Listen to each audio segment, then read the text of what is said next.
കഴിഞ്ഞ കാലഘട്ടങ്ങളിൽ വളരെ വ്യത്യസ്തമായ ഒരു വിശ്വാസ സംഹിതയ്ക്ക് അധീനമായി ജീവിച്ച ഒരു വ്യക്തിത്വം എങ്ങനെ കർത്താവായ യേശുക്രിസ്തുവുമായുള്ള സജീവ ബന്ധത്തിലേക്ക് വന്നു എന്നുള്ള സാക്ഷ്യം നാം ശ്രവിക്കാൻ പോവുകയാണ്. ബ്രദർ രാമചന്ദ്രൻ ദൈവത്തിന്റെ സ്വന്തം നാട് എന്നറിയപ്പെടുന്ന കേരളത്തിൻ തലസ്ഥാന നഗരിയായ അനന്തപുരിയിൽ അനേക ദൈവങ്ങളെ ആരാധിച്ച് രൂഢമൂലമായ ഹൈന്ദവ വിശ്വാസത്തിന് അധീനപ്പെട്ട് ജീവിച്ചിരുന്നു. വളരെ മാന്യതയുള്ള പൗരാണികമായൊരു കുടുംബം. ഒന്നിനും കുറവുണ്ടായിരുന്നില്ല. RSS പോലെയുള്ള സംഘടനകളുടെ പ്രാമുഖ്യമാർന്ന നിലകളിൽ വിരാജിച്ചിരുന്ന വ്യക്തിത്വം. എന്നാൽ യേശുക്രിസ്തുവിന്റെ സന്ദർശനം അദ്ദേഹത്തിന്റെ ജീവിതത്തിലുണ്ടായി. യേശുവിനെ അറിഞ്ഞു. ആ കുടുംബത്തിന്റെ സാക്ഷ്യം നമുക്ക് ശ്രവിക്കാം. ആ കുടുംബത്തിലെ മൂത്ത മകനായ ശ്രീജു നമ്മോടൊപ്പമുണ്ട്. ശ്രീജു, എങ്ങനെയാണ് കർത്താവായ യേശുക്രിസ്തു താങ്കളുടെ ജീവിതത്തിൽ ഒരു ഹൈന്ദവ കുടുംബത്തിൽ ജനിച്ചിട്ടും രക്ഷകനായി തീരുവാൻ ഇടയായി തീർന്നത് എന്ന് ഞങ്ങളോടൊന്ന് വിശദീകരിക്കാം. തീർച്ചയായിട്ടും അതിന് വളരെ സന്തോഷം എനിക്കുണ്ട്.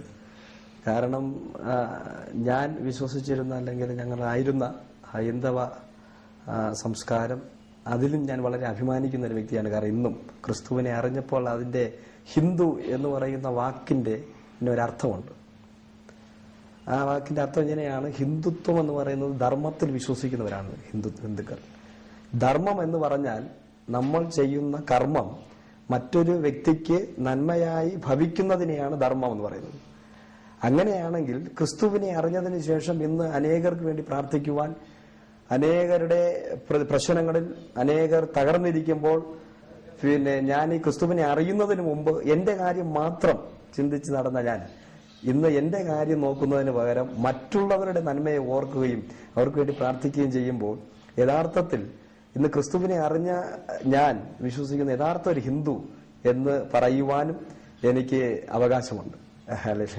അതോടൊപ്പം തന്നെ മറ്റൊരു ഞാനൊരു വേദങ്ങളിലെ ഉപനിഷത്തുകളും മറ്റു കാര്യങ്ങളൊക്കെ ഞാൻ അതിന്റെ തർജ്ജിമകളൊക്കെ വായിച്ചപ്പോൾ അറിഞ്ഞ ഒരു കാര്യം: എല്ലാ മനുഷ്യരും ദൈവത്തെ അന്വേഷിച്ച് നടക്കുക. അന്വേഷിച്ച് നടക്കുമ്പോൾ ദൈവത്തെ ആരാണോ കണ്ടെത്തുന്നത് അവനാണ് ബ്രാഹ്മണൻ. ബ്രഹ്മം അറിയുന്നവൻ ബ്രാഹ്മണൻ. അങ്ങനെയാണെങ്കിൽ ഒരു നായരാണെങ്കിലും ഇപ്പൊ ഞാൻ ക്രിസ്തുവിനെ അറിഞ്ഞു, ദൈവത്തെ അറിഞ്ഞു, ആരാണ് ദൈവമെന്ന് ഞാൻ മനസ്സിലാക്കി. ഞാൻ അനേക നാളുകൾ എന്റെ ഈ ക്രിസ്തുവിനെ അറിയുന്നത് വരെയും എന്റെ ജീവിതത്തിലെ അനേക പുരാണ പുസ്തകങ്ങൾ വായിക്കുകയും പല നിലവാരങ്ങളിൽ പല അവതാരങ്ങളും അതിൻ്റെതായ അവരുടെ അവതാര ലക്ഷ്യങ്ങളെ കുറിച്ചും വായിക്കുമ്പോൾ എന്റെ രക്തം ചൂടുപിടിക്കുമായിരുന്നു. അതിൽ ഞാൻ വളരെയധികം വിശ്വസിക്കുകയും പുനർജന്മങ്ങളെ കുറിച്ച് വിശ്വസിക്കുകയും ഒക്കെ ചെയ്യുകയും അതോടൊപ്പം ദൈവത്തെ അറിയുവാൻ, ആരാണ് യഥാർത്ഥ ദൈവം, ആ ദൈവത്തിന്റെ ശക്തി എന്താണെന്ന് അറിയാൻ വേണ്ടി അന്വേഷിച്ച ഒരു വ്യക്തിയാണ് ഞാൻ. എന്റെ കുടുംബത്തിൽ എന്റെ സഹോദരനേക്കാളും എന്റെ മാതാവിനേക്കാളും എന്റെ പിതാവിനേക്കാളും അധികമായിട്ട് ഈ ദൈവിക കാര്യങ്ങളിൽ കൂടുതലായിട്ട് അറിവ് സമ്പാദിക്കാൻ ശ്രമിച്ച ഒരു വ്യക്തിയാണ് ഞാൻ. അപ്പോൾ എനിക്കൊരു കാര്യം മനസ്സിലായി: ആരാണോ ദൈവത്തെ അറിയുന്നവൻ അവനാണ് ബ്രാഹ്മണൻ. അപ്പോൾ ഇപ്പൊ ഞാൻ ബ്രാഹ്മണനും കൂടിയാണ്. അതുകൊണ്ട് വളരെയധികം സന്തോഷം എനിക്കുണ്ട്. കാരണം ദൈവത്തെ ഇന്ന് ഞാൻ അറിഞ്ഞു. ഇതിനൊരു സംശയവുമില്ല, ആരാണ് ദൈവം എന്ന് ഞാൻ കണ്ടെത്തിയിരിക്കുകയാണ്. കർത്താവായ യേശു ക്രിസ്തുവിൽ എന്നെ കണ്ടെത്തി അന്ന് മുതൽ എന്റെ ഹൃദയത്തിൽ അന്നുവരെ ഇല്ലാത്തൊരു സമാധാനം, ഒരു സന്തോഷം അതെന്റെ ജീവിതത്തിൽ ലഭിക്കാനിടയായി. ഒരിക്കൽ മഹാത്മാഗാന്ധിജി പ്രകാരം പറഞ്ഞു: യഥാർത്ഥമായിട്ട് ഒരു ഗുരു ഉണ്ടെങ്കിൽ അത് ക്രിസ്തുവാണ്. ആ മഹാത്മാഗാന്ധിജി ഈ ഇന്ത്യയെ സ്വതന്ത്രമാക്കുവാൻ ഉപയോഗിച്ച ആയുധം എന്ന് പറയുന്നത് സമാധാനം എന്ന ആയുധമാണ്. ഈ സമാധാനം എന്ന ആയുധം അദ്ദേഹത്തിന് ലഭിച്ചത് വേദപുസ്തകത്തിൽ നിന്നാണെന്ന് അദ്ദേഹം സമ്മതിക്കുന്നുണ്ട്. വിവേകാനന്ദൻ ഒരിക്കൽ പറഞ്ഞു: ഈ ലോകത്തിൽ എനിക്ക് മാർഗദർശനം അല്ലെങ്കിൽ എന്റെ ജീവിതത്തിലെ ഏറ്റവും കൂടുതൽ സ്വാധീനിച്ച ഒരു ഗുരു, പല ഗുരുക്കന്മാരുണ്ടെങ്കിൽ എന്നെ കൂടുതലായിട്ട് സ്വാധീനിച്ച ഒരു വ്യക്തിയാണ്, ഒരു ദൈവത്തിന്റെ ഒരു തത്വമുദ്രയാണ് ക്രിസ്തു എന്ന് പറഞ്ഞ ഇടയായിട്ടുണ്ട്. അപ്പോൾ അങ്ങനെയൊക്കെ നോക്കുമ്പോൾ ഇന്ന് യഥാർത്ഥമായ ആ ക്രിസ്തുവിനെ കണ്ടെത്തിയത് ഞാൻ വളരെ സന്തോഷിക്കുന്നു. എന്നാൽ ഞാൻ ഈ ക്രിസ്തുവിനെ അറിയുന്നതിന് മുമ്പ് ഞാൻ പലപ്പോഴും ചിന്തിച്ചിരുന്നത് എന്റെ സങ്കല്പങ്ങളിൽ ദൈവത്തെക്കുറിച്ച് എനിക്കൊരു പ്രത്യേക സങ്കല്പം ഉണ്ടായിരുന്നു.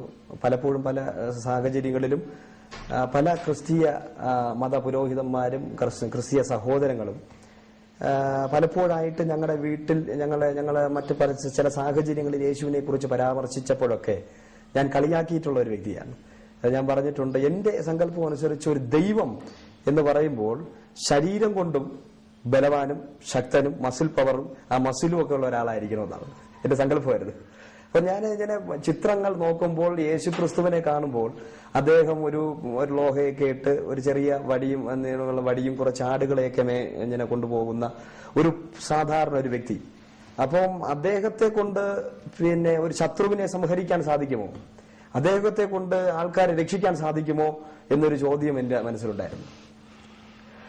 അപ്പൊ ഞാൻ നേരത്തെ എന്റെ സഹോദരനും എന്റെ മാതാവൊക്കെ ഈ സാക്ഷ്യം പറഞ്ഞ ഷെയർ ചെയ്തപ്പോൾ പാർട്ടി ശ്രദ്ധിച്ച് കാണും. അവർ പറഞ്ഞു, ഈ പ്രശ്നങ്ങളിലൂടെ വലിയൊരു സാമ്പത്തിക കടഭാരത്തിന്റെ നടുവിലാണ് ഞങ്ങൾ കടന്നു വന്നത്. അതിനു മുമ്പ് എന്റെ പിതാവ് ഒരു RSSകാരനും RSS BJP എന്റെ ആദ്യത്തെ റോൾ മോഡൽ എന്ന് പറയുന്നത് എന്റെ പിതാവായിരുന്നു. കാരണം അദ്ദേഹം എന്റെ കുഞ്ഞുനാളിൽ 3 വയസ്സ് 4 വയസ്സ് പ്രായത്തിലൊക്കെ എന്റെ പിതാവിന്റെ വീര പരാക്രമങ്ങളും അദ്ദേഹം ഈ ഇന്ത്യക്ക് വേണ്ടി ഇന്ത്യയെ ഒരു ഹിന്ദു രാഷ്ട്രമാക്കാൻ വേണ്ടി ഇറങ്ങി പുറപ്പെട്ട ഒരു വ്യക്തിയാണ്. 16-ാമത്തെ വയസ്സ് മുതൽ അദ്ദേഹം അതിനു വേണ്ടി ഇറങ്ങി പുറപ്പെട്ടു. അദ്ദേഹത്തിന്റെ ഓരോ പ്രവർത്തനങ്ങളും, അദ്ദേഹത്തിന്റെ ധൈര്യവും അദ്ദേഹത്തിന്റെ ആത്മവിശ്വാസവും അദ്ദേഹത്തിന്റെ അർപ്പണബോധവും, അത് ഒരു വീരപുരുഷനായി ഞാൻ എന്റെ കുഞ്ഞുനാളിലെ അദ്ദേഹത്തെ കാണുകയും ഞാനും പലപ്പോഴും ഞാൻ ആഗ്രഹിച്ചു, ഞാനും വളരുമ്പോൾ ഇതുപോലെ ആയി തീരണമെന്നൊക്കെ എന്റെ ഒരു മനസ്സിൽ ഒരു ആഗ്രഹം ഉണ്ടായിരുന്നു. അപ്പൊ അതുകൊണ്ട് തന്നെ എനിക്ക് വലിയൊരു താല്പര്യം ഉണ്ടായിരുന്നു. അങ്ങനെ ഞാൻ എന്റെ ദേശത്തിൽ ഈ സംഘടനകളുമായിട്ടൊക്കെ ബന്ധപ്പെട്ട് ഞാനും പ്രവർത്തനത്തിലൊക്കെ ആയിരുന്നു. വളരെയധികം ഒരു താല്പര്യങ്ങൾ ആ ഒരു സംസ്കാരത്തോടും അതുമായിട്ട് ബന്ധപ്പെട്ട് എനിക്കുണ്ടായിരുന്നു. അതുകൊണ്ട് തന്നെ ഞാൻ കൂടുതലായിട്ട് ഇതിനെപ്പറ്റി മനസ്സിലാക്കാൻ പോയി. ചില മന്ത്രവാദികൾ അല്ലെങ്കിൽ പൂജകളും മന്ത്രങ്ങളും ഒക്കെ പഠിക്കണമെന്ന് എനിക്ക് ആഗ്രഹം തോന്നി. ഞാൻ ഒരു മന്ത്രവാദിയെ സമീപിച്ചു. അദ്ദേഹം എനിക്ക് കുറെ മന്ത്രങ്ങളും തന്ത്രങ്ങളൊക്കെ പഠിപ്പിച്ചു തന്നു. അപ്പോൾ ഞാൻ പെട്ടെന്ന് ഞെട്ടിപ്പോയി. കാരണം ഞാൻ ആരാധിക്കുകയും വിശ്വസിക്കുകയും ചെയ്ത ചില ഇഷ്ട ദേവന്മാരെ പോലും സ്വാധീനിക്കുവാൻ എനിക്ക് സാധിക്കുമെന്ന നിലവാരത്തിലുള്ള മന്ത്രങ്ങളാണ് പഠിച്ചത്. അപ്പൊ അത് കണ്ടപ്പോൾ അന്ന് എനിക്ക് ഡൗട്ട് തോന്നി. നമ്മൾ പ്രാർത്ഥിക്കുകയും ആരാധിക്കുകയൊക്കെ ചെയ്യുന്ന ഇവരെ നമുക്കൊരിക്കലും കീഴ്പ്പെടുത്തുവാൻ സാധിക്കുക എന്ന് പറഞ്ഞാൽ അതെങ്ങനെയാ സാധിക്കുന്നത്, അതെങ്ങനെയാ സംഭവിക്കുന്നത്? ഒരു വ്യക്തിക്ക് വേണ്ടി നന്മയ്ക്ക് വേണ്ടി പ്രാർത്ഥിക്കുന്ന അതേ സമയം അതേ ആ അവതാരത്തോട് ആ വ്യക്തിയുടെ ദോഷത്തിന് വേണ്ടി നമ്മൾ എന്തെങ്കിലും പറഞ്ഞാലും അത് ചെയ്യും എന്ന് വന്നപ്പോൾ ആ ദൈവികത്വത്തിന് ഒരു ഡൗട്ട് എനിക്ക് തോന്നിയായിരുന്നു. പക്ഷേ അവിടെയും ഞാൻ അതിനെക്കുറിച്ച് കൂടുതൽ ചിന്തിച്ചില്ല. ഞാൻ അത് വശത്താക്കാൻ ശ്രമിച്ചു. ആ വിദ്യകളൊക്കെ വശത്താക്കാൻ ശ്രമിച്ചു. അങ്ങനെ അതൊക്കെ എന്റെ ജീവിതത്തിൽ ഞാൻ ചെയ്യുകയും എല്ലാ ദിവസവും രാവിലെ എഴുന്നേറ്റ് ആരും ഞാൻ ശ്രദ്ധിക്കാതെ ചെന്ന് ഞാൻ സ്ഥിരം പോകുന്ന ഒരു സ്ഥലത്ത് പോയി നിന്ന് കുളിച്ച് ഈറനണിഞ്ഞ് പോയി നിന്ന് അവിടെ ചെന്ന് ഈ മന്ത്രങ്ങൾ ഉരുവിട്ട് ഞാനൊരു തിലകം അണിയും. ഇത് അണിയിച്ചു കഴിഞ്ഞാൽ എന്റെ സ്വഭാവം മാറുക. അപ്പോൾ അങ്ങനെ സ്വഭാവം മാറുമ്പോൾ വീട്ടിലാണെങ്കിലും നാട്ടുകാർക്കാണെങ്കിലും പലപ്പോഴും ഭയം.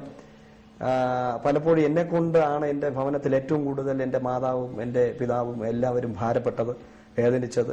അതിന്റെയൊക്കെ നടുവിലാണ് പെട്ടെന്ന് ഇതിനെ ഒരു പ്രതികൂലം, അതായത് ഈ കടഭാരം 1992-93 കാലഘട്ടങ്ങളിൽ അത് എന്റെ പിതാവ് ഗൾഫിലാണ്, ഒരുപാട് പണമുണ്ട്, ഒരുപാട് സമ്പത്ത് കാര്യങ്ങളൊക്കെ ഉണ്ട്. പെട്ടെന്ന് ഈ കടഭാരം എല്ലാം വന്ന് തകർന്നപ്പോൾ എന്ത് ചെയ്യണമെന്ന് അറിയാതായിപ്പോയി. ആ പ്രശ്നങ്ങളുടെ നടുവിൽ ഒരുപാട് സ്ഥലങ്ങളിലും പോയി ആരാധന കേരളത്തിലും കേരളത്തിന്റെ വേളിയിലും. അന്ന് ഞങ്ങളെ കൊണ്ടുപോയ ഒരു വ്യക്തിയുണ്ട്, ഇത് ഒരു ക്രിസ്തീയ സഹോദരനാണ് ഞങ്ങളുടെ കൂടെ ഇവിടെ എല്ലാം വന്നത്. അദ്ദേഹത്തിന് അറിഞ്ഞുകൂടാത്ത മന്ത്രവാദികളൊന്നുമില്ലായിരുന്നു. ഇന്നും നമുക്ക് നോക്കാമെങ്കിൽ ക്രിസ്തീയ ഗോളത്തിനകത്ത് യേശുവിനെ ആരാധിക്കുന്നവർ എന്ന് അവകാശപ്പെടുന്നവർ പോലും ക്രിസ്തുവിന്റെ ശക്തി അറിയാതെ, ദൈവത്തിന്റെ ആ പവർ അറിയാതെ ക്രിസ്ത്യാനികൾ മറ്റു സ്ഥലങ്ങളിൽ മന്ത്രവാദികളുടെ അടുക്കലും മറ്റ് പല ഇടങ്ങളിലും പോകുന്ന ആൾക്കാരെ എനിക്ക് നേരിട്ട് അറിയാം. അതായത് ക്രിസ്തീയ കുടുംബങ്ങളിൽ ജനിച്ചു വളർന്നിട്ടുള്ള യേശുവുമായിട്ട് അവർക്കൊരു ബന്ധമില്ല. അവര് പാരമ്പര്യമായിട്ട് ഇപ്പൊ ഹിന്ദുവായി ജനിക്കുന്നു, മുസ്ലിമായി ജനിക്കുന്നു, ക്രിസ്ത്യാനിയായി ജനിക്കുന്നു. പാരമ്പര്യമായി പിതാവും മാതാവും അടക്കമുള്ളവർ ആരാധിക്കുന്ന അത് കണ്ടു വളരുന്നു. എന്നാൽ അതിനൊരു വാല്യൂ ഇല്ല അവർക്ക്. അവര് ഒരു ട്രഡീഷണലായിട്ട് അവർ പിന്തുടരുന്നു. യേശു ആരാണെന്ന് അറിയത്തില്ല, ദൈവം എന്താണ്. അതുകൊണ്ട് തന്നെ ക്രിസ്ത്യാനികൾ ഹൈന്ദവ അതിലേക്ക് പോകുന്നുണ്ട്. മറ്റ് അവർക്ക് ഒരു വിടുതലാണ് ആവശ്യം. അവർക്ക് അവരുടെ പ്രശ്നങ്ങൾക്ക് ഒരു പരിഹാരം വേണം. അത് എവിടെ നിന്ന് കിട്ടിയാലും അവർക്കൊരു വിഷയമല്ല.